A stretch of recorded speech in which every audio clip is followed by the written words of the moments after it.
Ассалаумағалейкум достар. Бүгін қозғайын деп отырған тақырып өте маңызды. Көп жігіттердің арасында кездеседі. Әртүрлі ауруларды әсері осы себепке байланысты болып жатады. Ерлі-зайыптың арасында кездесетін жайт, менің бір оқырманымнан келген сұрақ: етеккір кезінде жыныстық қатынасқа түсуге бола ма? Және де осы мүшеге қандай кері әсерін тигізуі мүмкін? Достар, мынау өте маңызды сұрақ, маңызды тақырып. Олай болса достар, міндетті түрде видеоны соңына дейін қарап шығыңыз. Осы тақырыпты ашып кететін боламын. Етеккір кезінде, етеккір әрине бұл әйел ағзасындағы мынау жыныстық өзінің органның, яғни тазаруы. Әр келетін етеккір кезінде, мысалы, өкінішке орай біздің жігіттеріміз болып қойып жатады. Әрине бұл жерде бұл ішкі құрылыстағы тазару барысында әртүрлі бактериялардың өсетін шығу, вирустардың қану бұл процесінің туындауына алып келуі мүмкін. Неге?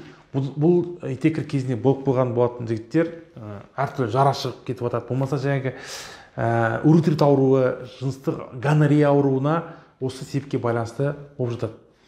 Бір жігіт болған, әйелмен етеккір кезінде жақындасып қойған. Содан бұл жігітке жыныс мүшесіне жара шыққан, инцидент рана болған, ары қарай әрине асқынуға апарып, одан ары қарай операциядан бірақ шықты. Екінші жағдай, осы етеккір кезінде болып қойған жігіттердің арасында жыныс мүшелерінде ауру сезім, ашу, болмаса іріңді бөліністердің болуы, сол жердегі бактерияның, еркектің жыныс жүйесіне түсуі, осы жерден уретрит ауруының, простатит ауруының қабынуына алып келеді. Соған байланысты етеккір кезінде әрқашанда жыныс қатынасқа түсуге болмайды. Өйткені ол кезде қыз баланың, әйел адамның ішіндегі бүкіл қанның тазаруы, органдарының тазаруы осы кезде жүреді. Соған байланысты ерлі-зайыптардың арасында ондай жыныс жақындасу әрине етеккірдің аяқталғаннан кейін ғана жақындасу керек. Өйткені егер де осы проблемалар болған болса, міндетті түрде дәрігерлік тексеруге бару керек. Егер сізге мысалы жыныстық осы ауру жұқты, мысалы біреу мен ешқайда бармаймын, қыдырмаймын, менде инфекция болмауы мүмкін, мен тазамын, мынау деп келетін жағдайлар бар. Тексерсек, мысалы болып қойып жатады, бактерия шығып жатады, мысалы уреплазма шығып жатады, болмаса микоплазма шығып жатады, мүмкін кандида шығып жатады, болмаса цитомегаловирус кездеседі, болмаса гонорея шығып жатады, болмаса хламидия шығып жатады. Енді көп инфекциялардың бір түрі шығып жатады.